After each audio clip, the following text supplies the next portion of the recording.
قل ان كانت لكم الدار الآخرة عند الله خالصة من دون الناس فتمنوا الموت ان كنتم صادقين.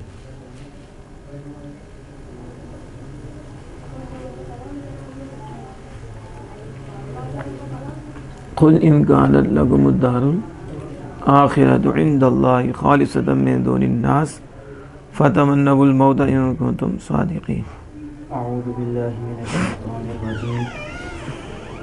قل ان كانت لكم الدار الآخرة عند الله خالصة من دون الناس فتمنوا الموت ان كنتم صادقین. اے محبوب فرما دو کہ اگر ہے تمہارے لیے آخرت میں اللہ کے پاس گھر خاص طور پر لوگوں کے سوا، فتمنوا الموت ان کنتم صادقین، پس تمنا کرو موت کی اگر تم سچے ہو. وَلَن يَتَمَنَّوْهُ أَبَدًا بِمَا قَدَّمَتْ أَيْدِيهِمْ وَاللَّهُ عَلِيمٌ بِالظَّالِمِينَ. وہ کبھی بھی تمنا نہیں کریں گے موت کی سبب اس کے کہ جو بھیجا ان کے ہاتھوں نے آگے. واللہ علیم بالظالمین، اور اللہ تعالیٰ جانتا ہے ظالموں کو. اعوذ باللہ من الشیطان الرجیم. قل فرما دیجئے ان کو یعنی یہودیوں کو، اگر تمہارے لیے الدار الآخرہ آخر کا گھر، ای الجنت یعنی جنت، اگر جنت تمہارے لیے اللہ کے نزدیک تمہارے لیے خاص ہے، خاص تمہارے لیے ہے، خالصتاً یعنی خاصتاً خاص تمہارے لیے ہے سوائے لوگوں کے، جیسے کہ تم نے گمان کیا ہے. کما زعمتم یعنی ایسا کہ تمہارا گمان ہے. فتمنوا الموت پھر موت کی آرزو کرو، ان کنتم صادقین اگر تم اس بات میں سچی ہو تو تمہارے لیے ہی جنت ہے، تمہارے لیے. یہاں کہتے ہیں تعلق بتمنیہ الشرطان، تمنی کے ساتھ دو شرطیں متعلق ہوئیں. تمنی کے ساتھ ان کانت لکم الدار الآخرہ، یہ کیا ہے؟ شرط ہے یا جزا؟ ان کانت تبھی سوچ دے ہو، سورج نکلا ہو تو پھر بندہ سوچے، تو اس کا مطلب دماغ کام نہیں کر رہا. ان کانت ان جب شرط یہ آ گیا تو ان کو تم ساتھ میں پھر ان نہیں آیا، تو دونوں طرف یہ شرط نہیں، تو کتنی شرطیں ہوئیں؟ اگر تمہاری آخر کا گھر ہے، اگر تم سچی ہو تو کس کی عرض کرو، تو کتنی شرطیں ہوئیں؟ تو دونوں کا تعلق کس سے ہوا؟ تمنا سے نہ ہوا. اگر یہ ہے تو آرزو کرو موت کی. وہ کیا اندر وہ میں نہ بڑے پیار نے بڑا پیار کر دینے تو کوئی جاؤ پھر اتنے کیوں نہیں جانتے؟ سمجھ نہیں آئی؟ جھوٹا جو پیار کرتے ہیں ان سے دور آتے ہیں. اچھا اسے پیار کرتے تو بندہ پھر قریب ہوتا ہے جو پیار کرتا ہے، تو جو مارتا ہے تو اس سے تو بھاگتے ہیں. ایسے ہی ہے نا.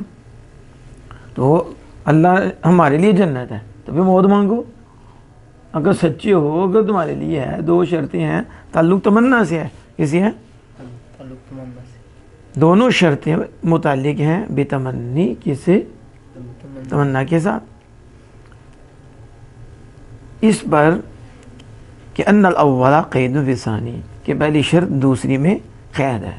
پہلی شرط دوسری میں قید ہے، بند ہے، خاص ہے. یعنی ان صدقتم فی زعمکم، کیا مطلب اگر تم اپنے گمان میں سچے ہو، کیا انہا لکم کہ جنت تمہارے لیے ہے.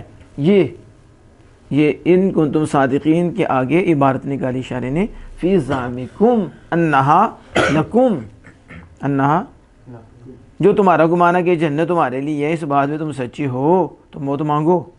موت وہ جس کے لیے جنت ہو وہ اس کا وارث ہے. کس کا؟ یوسرها، کیا ہو جائے گا؟ وہ وارث، اسے ترجیح دیتا ہے. ٹھیک ہے. آثر یوسیرو، جس کے لیے جنت ہو اسے ترجیح دے گا، مجھے ترجیح دے گا. میں جنت میں جاؤں، جس کے لیے جنت ہو تو اسے جنت میں جانا. یہ جیسے کوئی مل جائے کہ تمہیں کوٹھی ملے تو یہ اڑتے جاتے ہیں مفت میں، یا میرے لیے کوٹھی بنی ہے تو کون چھوڑتا ہے مجھ سمیت. کوٹھیوں نے تو بندے کو گھما کے رکھ دی ہے. سمجھ آ گئی؟ وہ تو جنت کے کہہ رہے ہیں میرے ہمارے لیے. تو جنت تمہارے لیے ہے، تو جس کے لیے ہو وہ اسی ترجیح دیتا ہے، وہ یوسرها اسے ہی، تو ایسے نہیں پہنچے گا، ذریعہ موت بنے گی۔ جنت تک پہنچنے کے لیے مرنا پڑے گا، کیا جنت تک پہنچنے کے لیے مرنا پڑے گا، کیا پڑے گا، مرنا پڑے گا۔ تو جو یہاں نہیں مرے گا، جو یہاں نہیں مرے گا تو جنت کے درجے کیسے چڑھے گا؟ سمجھ نہیں آئی؟ یا اللہ اس کے رسول کی اطاعت میں مر جائے، اللہ اس کے رسول کی اطاعت میں مر جائے تو مرنے سے پہلے جنت کا مستحق ہو جائے گا، تو مرے گا تو جنت میں بھی، جنت کے نظارے قبر میں دیکھے گا، عشر پھر قیامت برپا ہوگی تو جنت میں چلا جائے گا۔ سمجھ آ گئی؟ تو جنت میں پہنچنے کے لیے مرنا پڑتا ہے، کیا پڑتا ہے؟ ایک وہ مرنا کہ روح قبض سے انسی سے پرواز ہو جائے، ایک مرنا یہ ہے کہ نفس پر شریعت کی تلوار چلا دینا اور اللہ اس کے رسول کی فرما برداری کرنا، تو یہ بھی مرنے سے پہلے گویا کہ مر گیا ہے، مرنے سے پہلے مر گیا۔ تو پھر یہ مرنے سے پہلے ہی جنت کا حقدار بن گیا ہے، اور جو ہی جائے گا پھر نظارے اور پھر معاشر، پھر قیامت کے دن اس کے بعد ہمیشہ کی جنت میں رہے گا۔ ٹھیک ہے؟ تو تم جو کہتے ہو کہ جنت ہمارے لیے، تو تم اپنے گمان میں سچے ہو، جنت تمہارے لیے ہے، تو جو جنت کا وارث ہوتا ہے، جس کے لیے جنت ہوتی ہے، وہ جنت کو ترجیح دیتا ہے، جنت کو، لیکن جنت میں پہنچے گا کیسے؟ مرنے کے بعد ہی جنت۔ اس لیے پھر تم کیا کرو؟ موت کی تمنا کرو، کیونکہ موت موصل الیہا، جنت کی طرف پہنچانے والی ہے، تو موت ایک پل ہے، ذریعہ ہے، وہ پہنچانے والی ہے۔ تو فتمنوہ، پھر کرو نا تمنا موت کی، پھر آگے جزا آ جائے گی۔ اگر تم سچے ہو اس بات میں کہ تمہارے لیے جنت ہے اور جس کے لیے جنت ہو وہ اسے ترجیح دیتا ہے، تو جنت کی طرف تو موت ہی پہنچائے گی، تو فتمنو، پھر کرو تمنا موت کی۔ سمجھ آ گئی؟ وَلَن يَتَمَنَّوْهُ۔ اب یہاں تک تو یہ بات، حاشیہ نمبر 8، حاشیہ نمبر 8 ہے، قولہ تعلق بتمنیہ الی الازہر، کہتے ہیں زیادہ ظاہر، تعلق تمنی بشرطین، زیادہ ظاہر یہی ہے، زیادہ کہ یہ تمنا کا تعلق دو شرطوں کے ساتھ ہے، تمنا کا تعلق دو شرطوں کے ساتھ ہے، تمنا کا تعلق دو شرطوں کے ساتھ اظہر یہی ہے، یعنی تمنا متعلق ہوئی ہے دو شرطوں کے ساتھ، دو شرطوں کے ساتھ۔ قولہ، اس کا کہنا، علی ان الاول، اس پر کہ اول، غیر ظاہر، کہتے ہیں اول شرط ظاہر نہیں ہے، اول شرط ظاہر نہیں، کیوں؟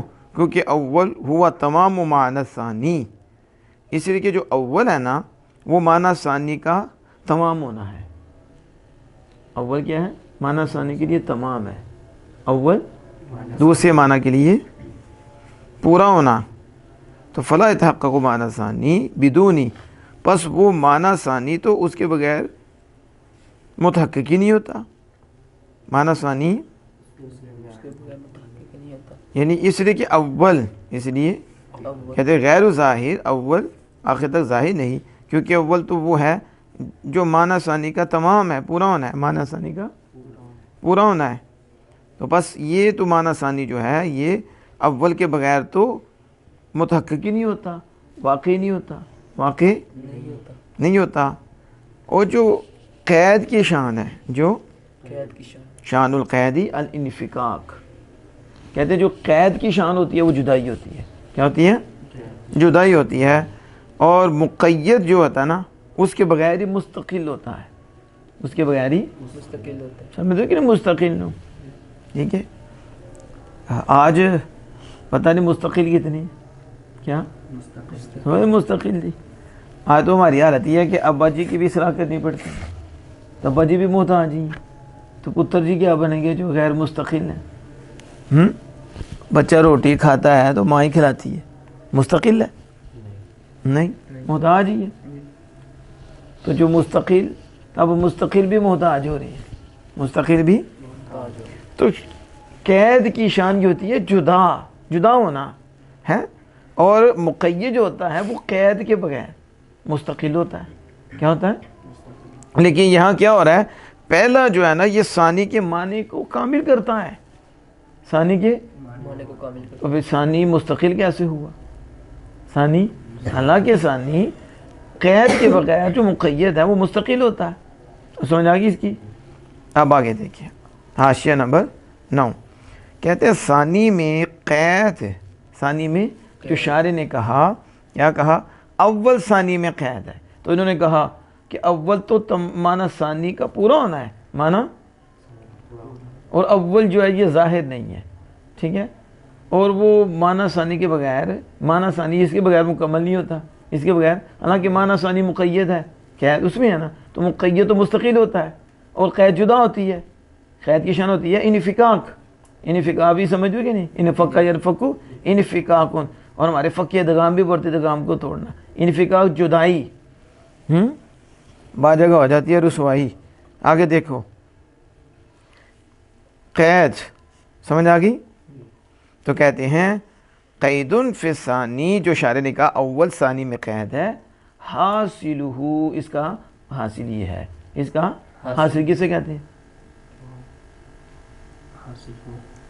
نتیجہ یہ ہے، پوری عبارت کا خلاصہ یہ ہے کہ اذا اجتمع شرطانی، اذا اجتمع شرطانی، جب دو شرطیں جمع ہوں، جب دو شرطیں جمع ہوں، دو شرطیں، جمع ہوں، پھر بولو، جب دو شرطیں جمع ہوں، وتوسط بینہما جواب کان الاول، ٹھیک ہے، تو پھر ان کے درمیان، ان کے درمیان جب دو شرطیں جمع ہوں، جب دو شرطیں جمع ہوں، توسط بینہما جواب کان الاول، تو کان اول کا جواب تو کیا ہوگا؟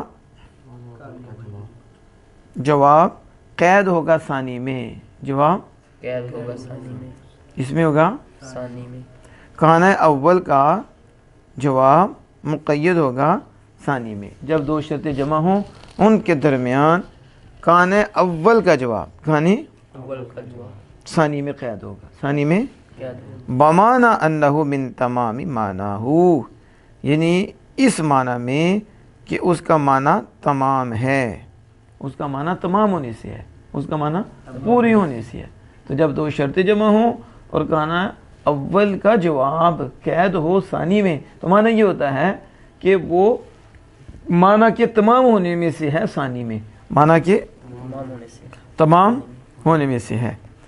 وَيَكُونُ الْجَوَابُ لِذَلِكَ الثَّانِي، اور جواب اس کے ثانی کے لیے، اس ثانی، اور جواب ہوگا اس ثانی کے لیے، کیا اس ثانی کے لیے، جواب کیا ہوگا؟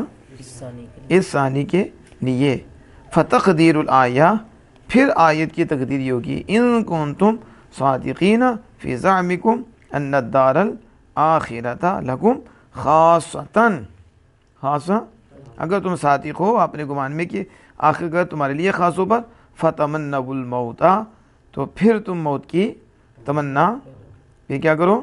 تمنا کرو موت کی، اور سمجھ آئے گی اس کی، جو انہوں نے بات بتا دی کہ کانا اول ثانی میں قید ہے، تو معنی تمام ہوگا، معنی، اور جواب اس ثانی کا، جواب کس کا ہوگا؟ اس ثانی کا جواب، اس ثانی اور سمجھ آ گئی، پہلا دوسری میں قید ہوگا اور جواب ثانی کا ہوگا، جواب ثانی کا ہوگا، جو پیچھے بات کر رہے تھے یہاں انفکاک ہے، اور وہ تو مقید بغیر کیا ہوتا ہے، اس کے مستقل ہوتا ہے، اس کے بغیر ہی مستقل ہوتا ہے، تو آپ کہتے ہو قید ہے اس میں، تو وہ تو تمام معنی ہوتا ہے دوسرے کا، پہلا کا دوسرے کے معنی کا تمام ہونا ہے، تو بتا دیا کہ یہ جو جزا ہے یہ ثانی کی ہے، اس کی ہے، ثانی کی، ثانی کی ہے، اور پہلا دوسری میں قید ہے تو دوسرے کے معنی کا تمام ہونا ہے، دوسرے کے، اور جواب دوسرے کا ہوگا، جواب، دوسرے کا، اب سمجھ آ گئی، جواب کس کا ہوگا؟ دوسرے کا، دوسرے کا۔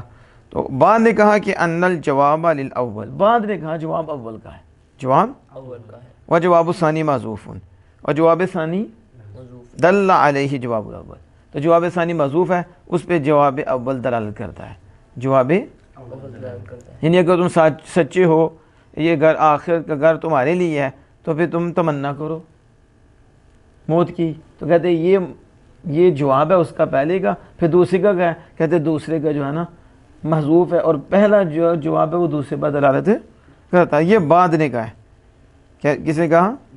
بعد نے کہا۔ اس چیز سمجھ آ گئی؟ چلیں، یہ کل کی عبارت کی کچھ وضاحت تھی، یہ کر دی گئی۔